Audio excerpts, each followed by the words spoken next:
magnitude and duration of the punishment that he brings. And in this case, he moved Elijah to pray for an end of rain, and later it began again. But not for those 3.5 years. I find it so interesting as God moves in our lives that he often requests things of us that seem unusual and different and just weird, at least to us at the moment. God called him to hide for 3 years after he told him to go tell the king. He said, go hide. You see, God provides in unusual ways in our circumstances, in our lives. You know, as we look at our church over the last number of months, God has richly blessed us because of the hearts of people giving to his work. There are many churches that have closed their doors and said they couldn't move on, they couldn't go. I believe God is pruning, God is preparing his bride for his coming again. And in those moments of this season which we're in, we have to realize that God has asked us to do some pretty weird stuff.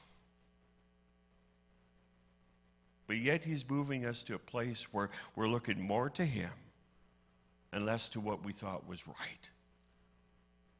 More to God and less of us. So God provides in unusual ways. And the ravens were God's catering service.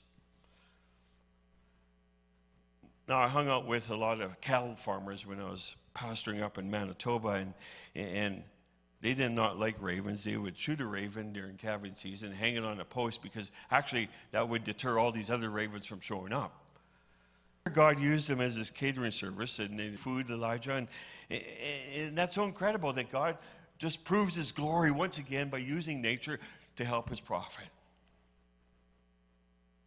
So God sustained Elijah's physical welfare, provides for his spiritual welfare. God knew that Elijah needed silence, he needed solitude, he needed those essential parts of this experience, because hide away in our houses and we got to do this and we had to do that, but to push into me. Anybody messed some of that up in the last number of months? Like just not really want.